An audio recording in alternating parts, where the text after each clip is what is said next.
Good night, Capiche.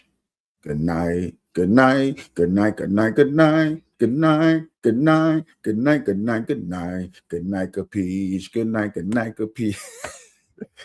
Good night. Good night, Capiche. Good night. Good night. Good night.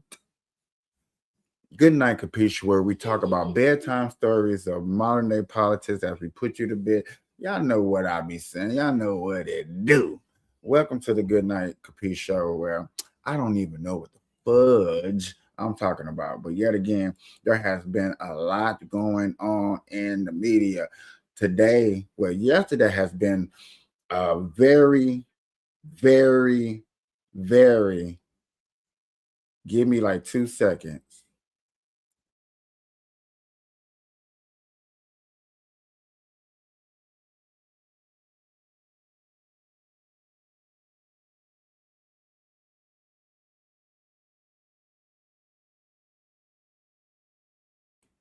It was the State of the Union, ladies and gentlemen. State of the Union.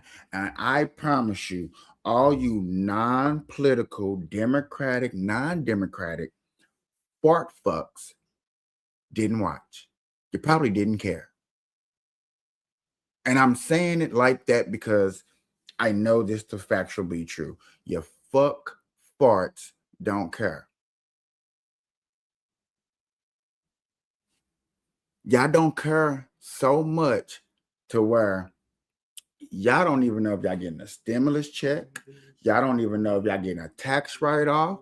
Y'all don't know if ISIS is coming for you. You don't know, do you? I say all these things because this is how important the future and stuff like State of the Union is.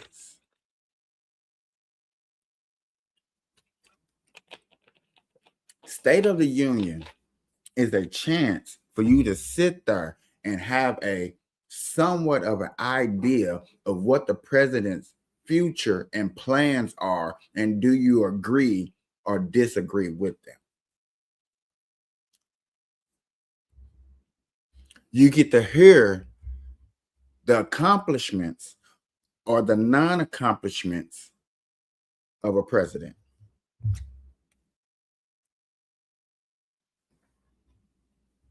Ladies and gentlemen, boys and girls of the jury, I come to you today because it saddens me to see that a lot of you out there don't give a rat's ass.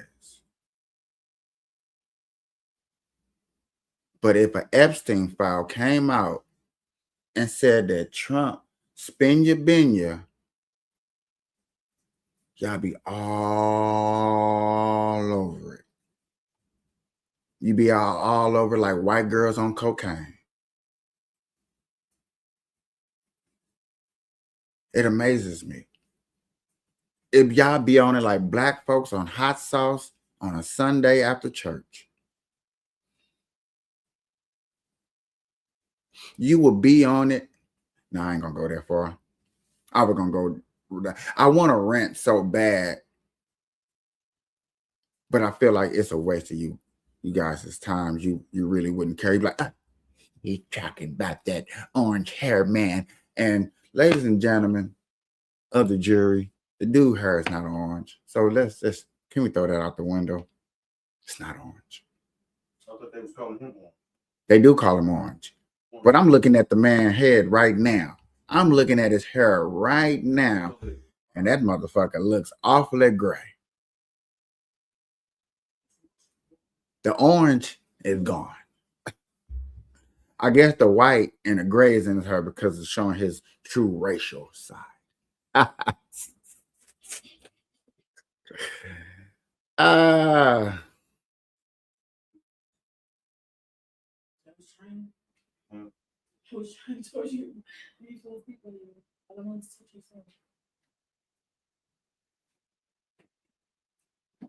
I want to play.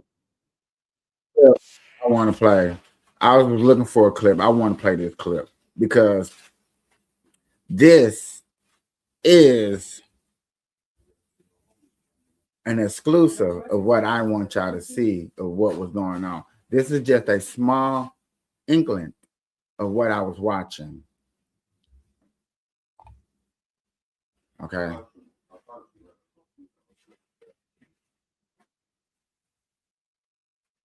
You should be ashamed of yourself not standing up. You should be ashamed of yourself. That is why I'm also asking you to end deadly sanctuary cities that protect the criminals and enact serious penalties for public officials who block the removal of criminal aliens. In many cases, drug lords, murderers all over our country, they're blocking the removal of these people out of our country, and you should be ashamed of yourself.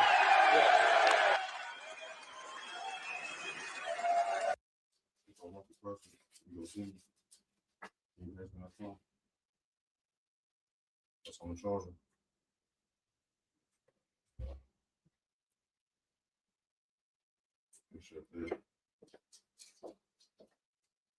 He said you should be ashamed of yourself for allowing these people who don't belong here.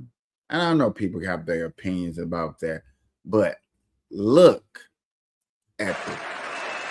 Look, John.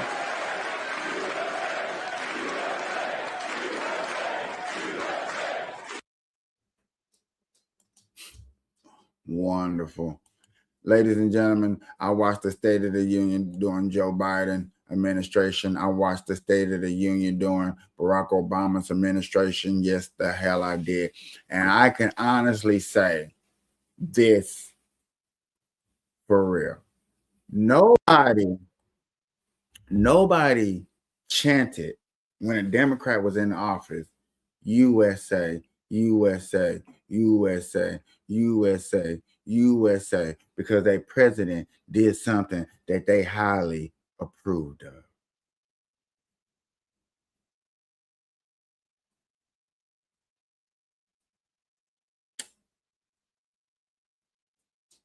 I got a friend in South Carolina. He's not into politics at all. He can't stand politics. He posts almost every day, to the fact that now he want to start his own podcast, a politic podcast. It's amazing he want to start this, y'all. Let me get back to the previous show.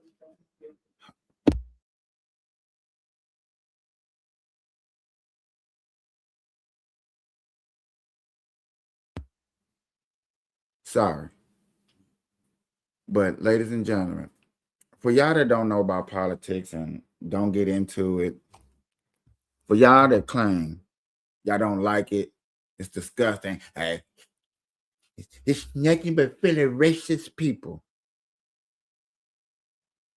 Why do we see your comments every time y'all don't like something? Look at what he's doing to the Democrats. Look what he's doing to the illegals. Look at what he's doing to the police officers. Look what he's doing to the National Guard. You know what they sound like? How many of y'all watched 8 Mile, Eminem? You remember when that fat light-skinned dude was in there? Them freaky gals. Them freaky gals. Whatever they said. That's what that sounds like. That's what you sound like. Now, I know I got a person watching this show for sure. I know you watch. I know you're a Democrat. Oh, I'm a liberal. I'm not a Democrat. I'm talking to you personally. It's funny that you're losing and you're still bitching. I never seen a bunch of losers cry. When I lost the election, Trump lost the election, did we cry? No. And I know that you're like, well, what about Trump? I said we. I didn't say did Trump cry. It don't matter. Our country should be put in a party against another. So See, comments like this I love, because this is an ignorant person talking. This is a person that don't know the Democratic Party and the Republican Party was made so you can have an opinion. But yet again, you'll get your votes and your rights taken away.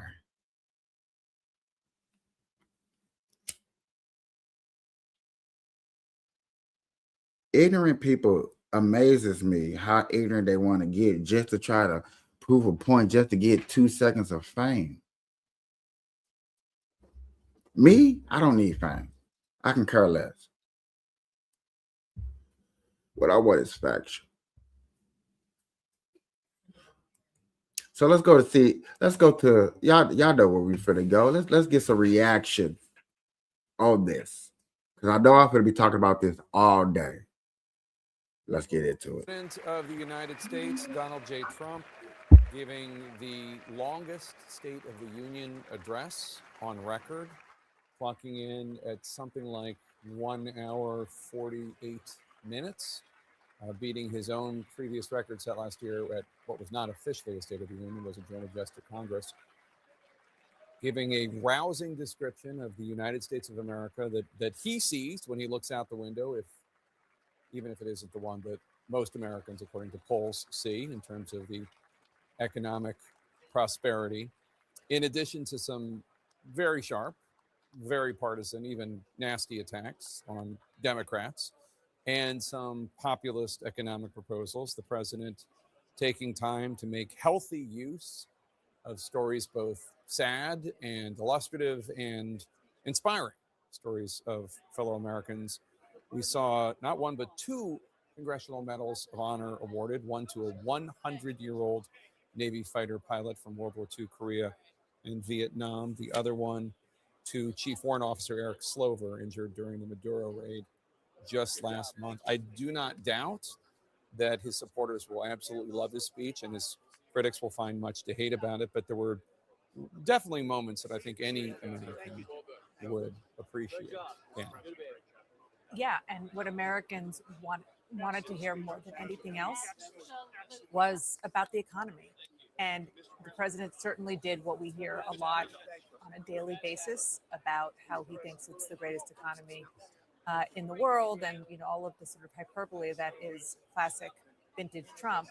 But he did put in some specifics, as you said, populist economic proposals in there that will please the Republicans who are sitting in that chamber right now, who are all up for reelection and are very worried about that reelection. We talked about things that really are hitting Americans hard. Energy costs, said that he is going to try to get the AI companies to pay for, and the tech companies to pay for how much energy they are using, which American consumers are now paying for largely. Housing costs. Let's listen to that one more time. Get the AI companies to pay for, and the tech companies to pay for how much energy they are using, which American consumers are now paying for largely. Housing costs, you got a proposal in on that. Is that going to make people feel better tomorrow? No. But listen to her talk. The housing crisis has been going up for 20 years.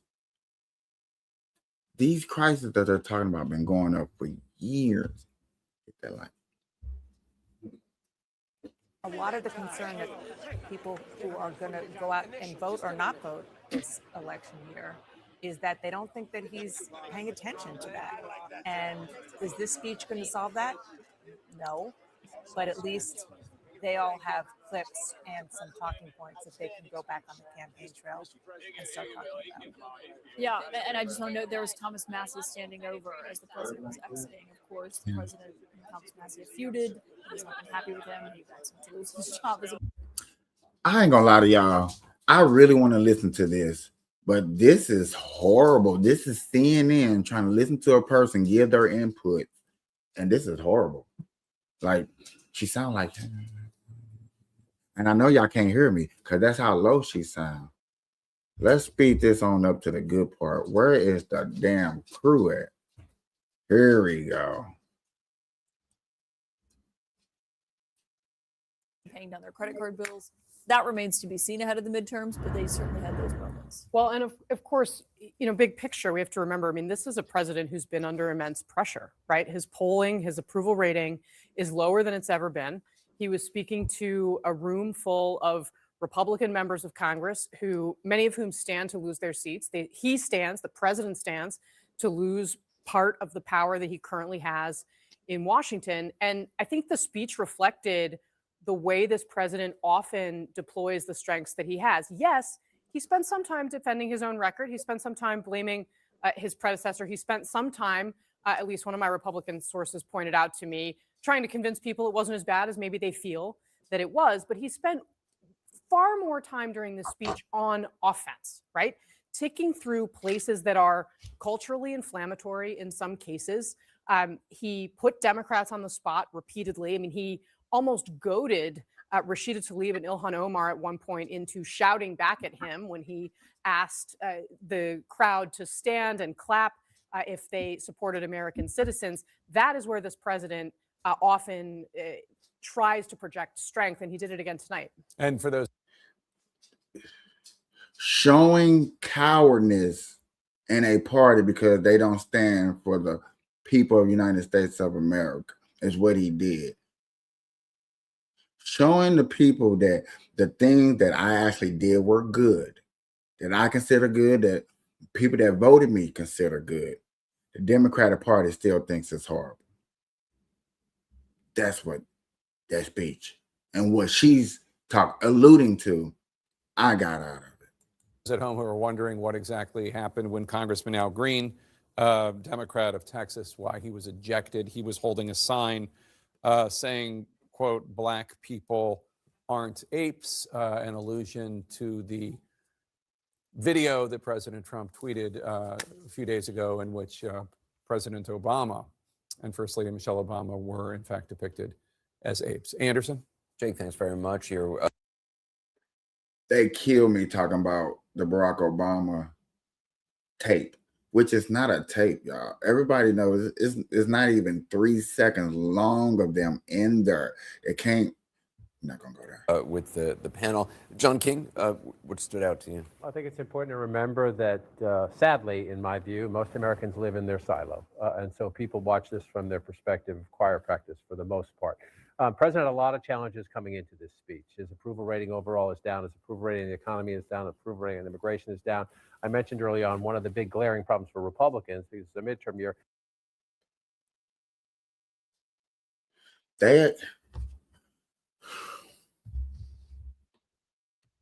Ladies and gentlemen, boys and girls, when they talk about his approval rate and how it went down, that's a hard thing to measure because yet again, his approval rate showed that he wasn't even going to win the election, but he won.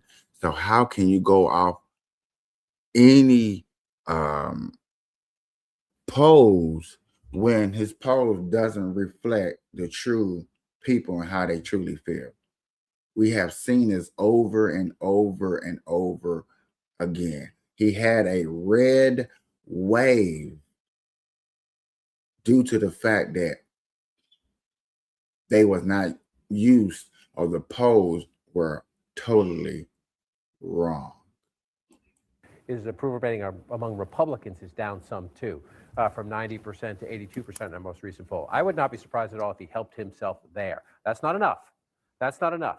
One speech is not going to change anything. But the Republican Party needs its base enthusiastic heading into the midterm election year. And there was a lot in the speech from the president, both from a policy perspective of what he's done and what he's trying to do, and the few skirmishes he had with the Democrats.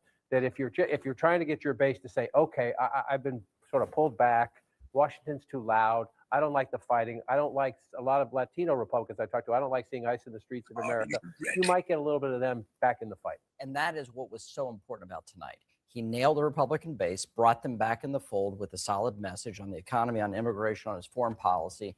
That is the work he had to do.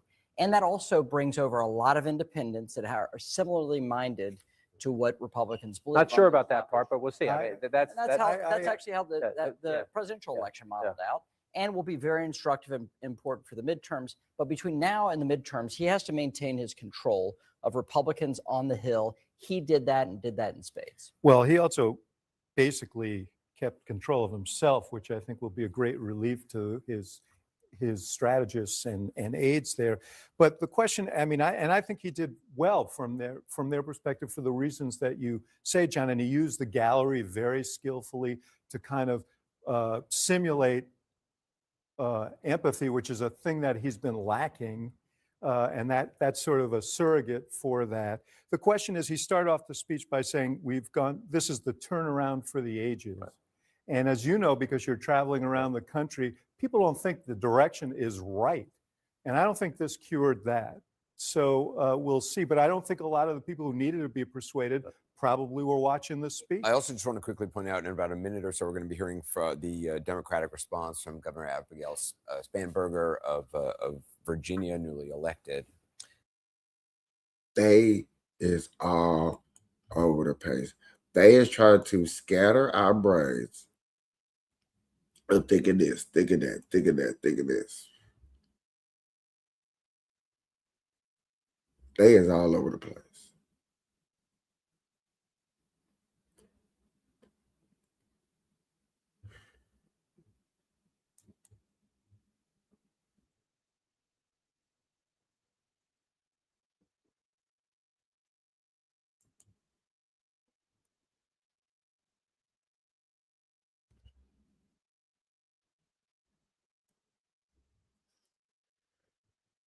Let's see what the treasurer had to say about Trump's speech. We see CNN and a paddle. That was just a paddle. Let's go over here. Let's see what's good. Treasury Secretary Scott Bessent, who was in the chamber tonight listening to the president deliver his State of the Union address. Secretary Bessent, thank you so much for staying up late with us. We really appreciate it. Good to see you. Well, it's wonderful to have you here. Get your reaction to everything we just heard. In the run-up to this speech, I spoke with a number of Republicans who say they wanted to hear President Trump express his empathy for Americans who don't feel like the economy is working for them yet. We heard the president say that the economy is roaring. Do you think that he expressed empathy for those Americans who say they are still struggling?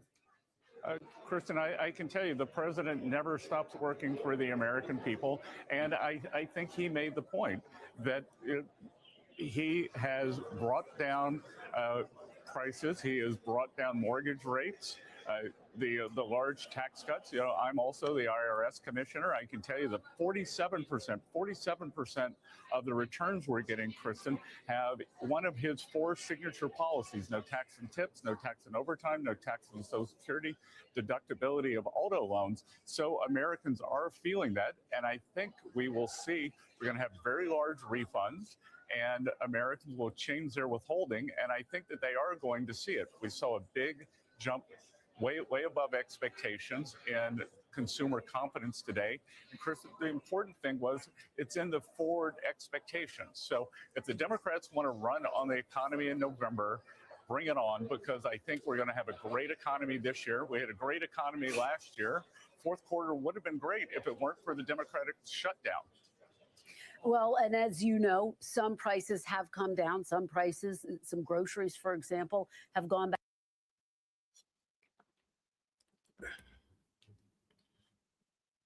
Notice how you heard her just say, some prices have gone down. I had this debate with Doc on her not that long ago, and he was denying it to the fullest.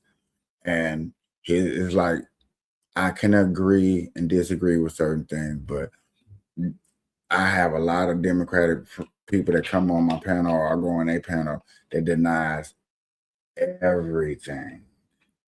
And then I got people that are pointing finger like, you never admit that for people. I be like, you don't listen.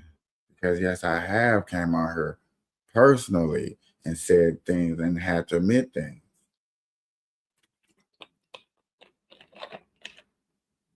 But when you confront them by something that's recently happening, that you heard that you can go to, like, dang. Like, for instance, watching Stephen A. Smith defend Gavin Newsom over his speech, and that speech was horrible. And yes, I did hear him slow it down. And yes, I did notice that Stephen A. Smith did not acknowledge that either. Like, you didn't even acknowledge the key point that Nicki Minaj was talking about. You looked right over it purposely because you knew exactly what she was talking about far as racial marks towards the Black community. That was racist for as putting down Black people, what Gavin Newsom did. But yet again, Stephen A. Smith ignored. Yet again, you have a Democratic news anchor who's sitting up here and saying that, yes, there are some prices that have went down. Some prices have went up. Just want to iterate that, dog, I'm just tired of people are just so one-sided, and then try to point at me, capeash, like I'm just so one-sided. Not true. Back up, and if you look at the polling, the president's underwater on his handling of the economy, that critical issue. So what do you say to Americans who argue they're not feeling change fast enough? Well, again, Kristen, the president's numbers have been improving since October. Prices are coming down, and I think we are going to see an acceleration here. We've had real wage gains every month since the president's been in office. And again, of course, Americans are traumatized. They had a 21.5% the cost of living increase in the Biden administration, more for working Americans. That was probably north of 30, a loss of the 3 or 4% in real purchasing power. Inflation was up 2.7% last year. I think it's going to come back down to the Fed's target this year. And we're working every day to bring it down. Mr. Secretary, I have to ask you about this announcement that President Trump made. He said that the administration will give what he referred to as often forgotten American workers access to the same type of retirement plan offered to every federal worker, vowing, quote, "We will match your contributions up to $1,000 each year." Can you tell me from a practical standpoint, how will this work? Does it need congressional approval? And is that possible in this election year? Well, we can do it through reconciliation. And again, this is the president coming back for working Americans, those who've been left behind, the ones who don't have the 401ks. Certainly the federal employees, Congress, get all these benefits, and we will be rolling that out in the coming weeks and months. The president wanted to preview it in his speech, but I think this is going to be a very big part of working Americans' retirement program, because there is a tremendous amount of financial insecurity. So they try to work us up to put security, Social Security in instead of taking away Social Security, like everybody been planning and claim that that's what they want to do. I say that to say this. What are we tripping off of? What are we really tripping off of?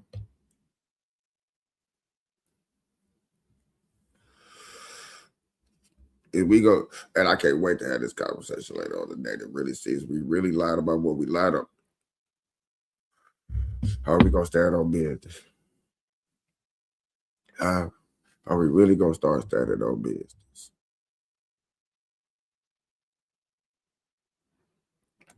The president also talked about his signature policy, Trump accounts, $1,000 for every newborn born during his term that's going to be invested in the stock market. Kristen, currently 30.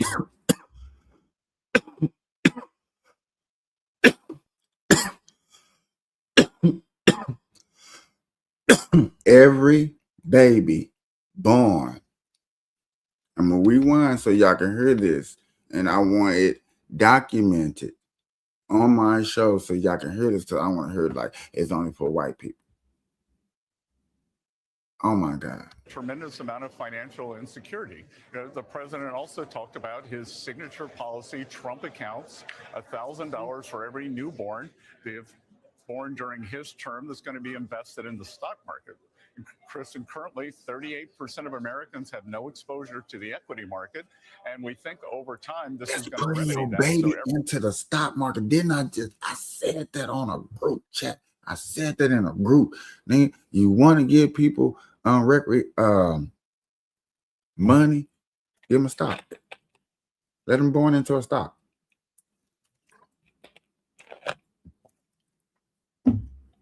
Man, I know what I need to do.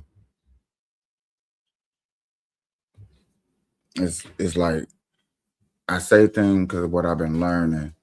I be trying to teach my people this stuff, but nobody listens. Nobody listens. Like anybody that just had a baby while Trump is in office, your kid got stock market. Invest into this stock and your kids, and you are paid. Period. Hands down. Futures is set. I ain't no hearing about it. Nigga, is real.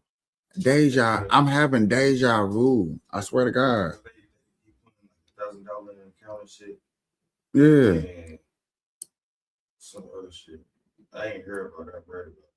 Well, I'm posting it. People seeing we talking about it here on the Good Night Capiche show. Yes, I'm gonna have to definitely do a special show later on today, reiterating this 100% because this is what I'm talking about, and I definitely need this one person that's gonna call out bullshit.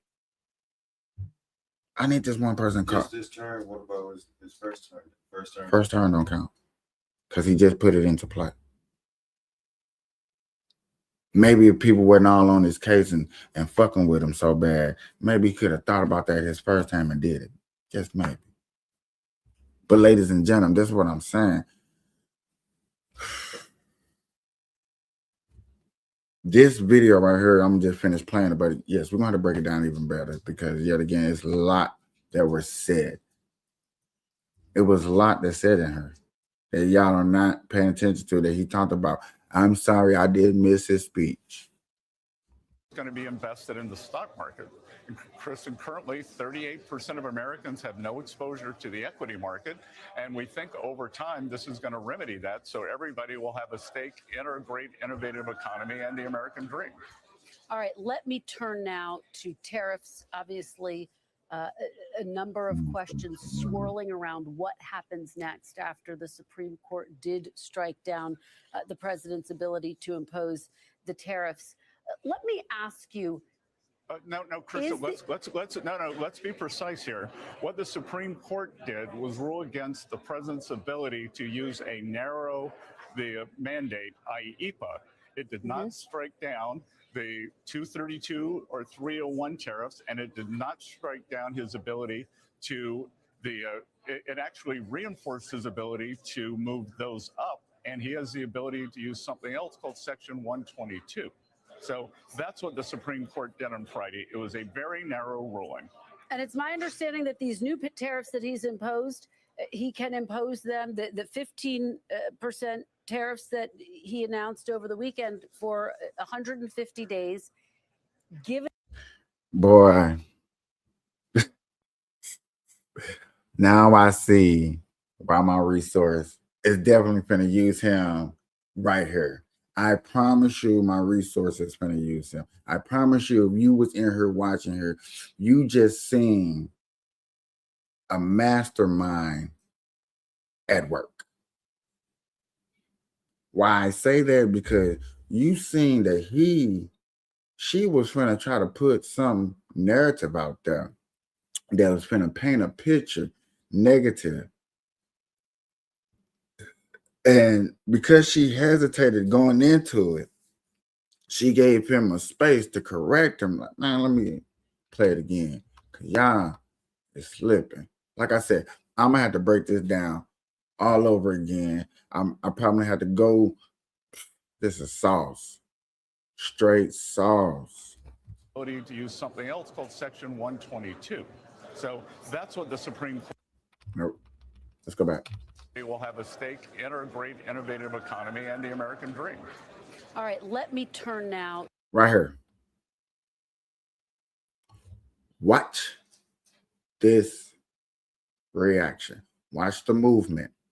I promise you. I promise you this is. Okay? Watch how he correct. Watch how, because people want to talk about them tariffs. Can't talk about tariffs. People don't even bring up tariffs. People don't even bring up gas prices. It's like every time he knocked down one of y'all issues, y'all can't bring it up, and what else y'all go to? This is why he keep winning. This is why he got a lot of people's support. Just saying. To tariffs, obviously, a number of questions swirling around what happens next after the Supreme Court did strike down the president. This is why I got CCIP. Strike down the president's ability to impose the tariffs. And he just eats her alive. He's finna eat her alive. I say that because our response is like, damn, he's right. I try to paint a narrative. I try to paint a picture for the American people to think that he was wrong for doing what he did, and he wasn't wrong for nothing that he has done in his presidency. Let me ask you. No, Crystal, let's No. She asked the question. Well, she painted the picture. Now she was going to ask the question. You're like, nah, let's get to the facts. Let's be precise here. What the Supreme Court did was rule against the president's ability to use a narrow mandate, i.e. EPA. It did not strike down the 232 or 301 tariffs, and it did not strike down his ability to it actually reinforced his ability to move those up, and he has the ability to use something else called Section 122. So that's what the Supreme Court did on Friday. It was a very narrow ruling. And it's my understanding that these new tariffs that he's imposed, he can impose them, the 15% tariffs that he announced over the weekend for 150 days. Yeah, I heard the stuttering. Damn,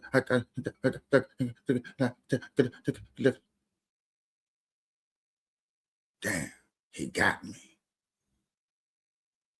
Damn, why you gotta stick me for my paper? Dang.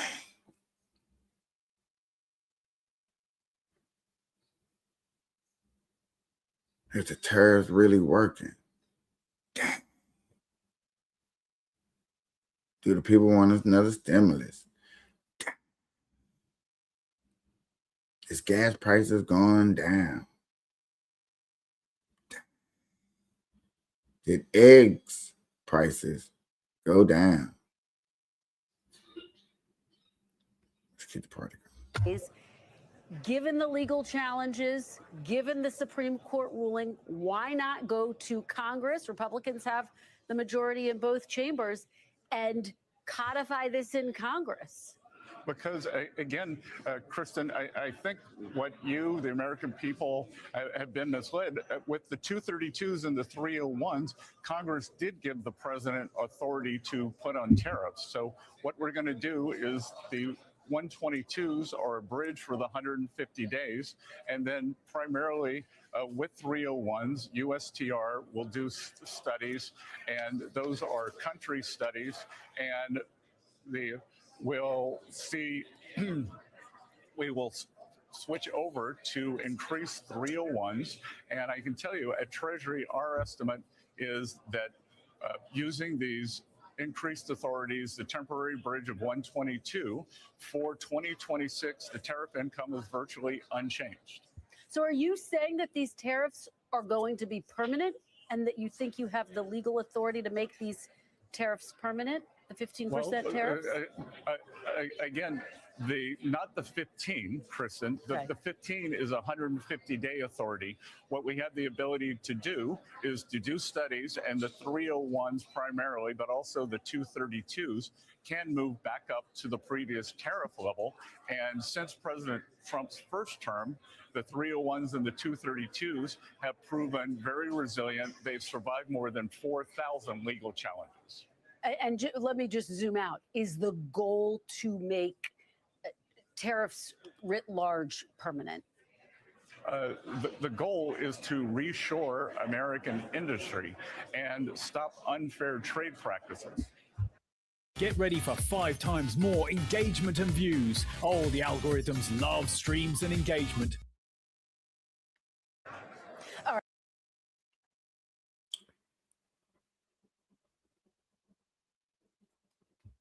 I was told by a little birdie that certain questions that they be asking, if they was to answer them questions the way that they were asked,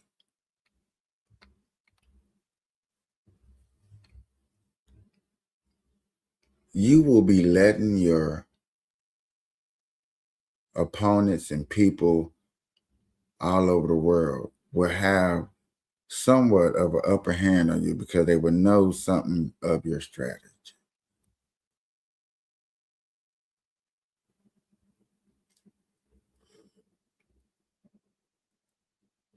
Why would you tell the world your mood?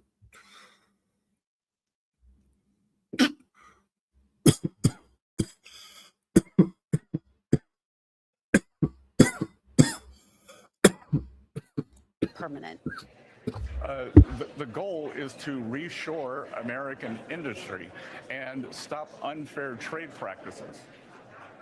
All right, let me ask you, because obviously one of the questions is about potential refunds. The president didn't say whether he's going to refund what's been estimated to be about 100. Let me ask the question. Let me just ask the question, because it's about $134 billion in revenue. You told me in September, quote, we would have to give a refund if the Supreme Court ruled against the tariffs and decided that was necessary. FedEx is now suing the administration for tariff refunds. If the court sides with FedEx, Mr. Secretary, is the administration prepared to offer those refunds? Well, Kristen, let's be clear here. The Supreme Court remanded the refunds back down to a lower court. There will be a 42-day period before that even happens, and then we will see what the lower court says, and we will follow what the lower court says to do. So, meaning if the lower court says that you do have to issue these refunds, the administration is prepared to issue refunds? We will follow the ruling of the lower court, Kristen. And your reaction to this FedEx case?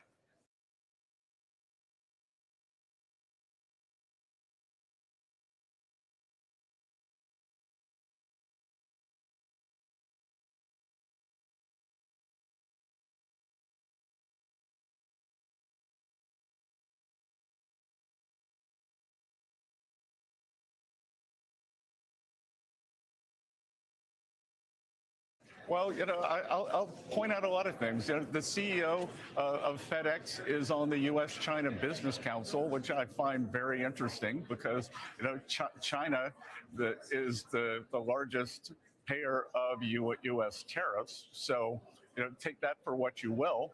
And the other thing, too, is why don't we see if these corporations, I think all these corporations should come out and tell everyone, the CEO of FedEx, you should have him on your show and have him explain how he's going to get the money back to the consumers if he, in fact, pass those costs along. All right, let me ask you, broadly speaking, this speech was historic because it was the longest State of the Union address in history. It was also the first State of the Union address, according to our research, that was delivered against the backdrop of a partial government shutdown. Of course, as you know, Mr. Secretary, Department of Homeland Security currently shut down over this battle over reforms to ICE. Now that the president has delivered his State of the Union address, do you think there can be a deal to reopen the government? And is the president willing to make some concessions to Democrats to make that happen? Well, we'll have to see, Kristen. The Democrats and the party have shut down. They were responsible for the longest shutdown in government history. It brought our GDP down in the fourth quarter between 1% and 2%. They've shown over and over again they don't care about the American people. They don't care about the economy. They want what they want, and it'll be up to the president to negotiate with them.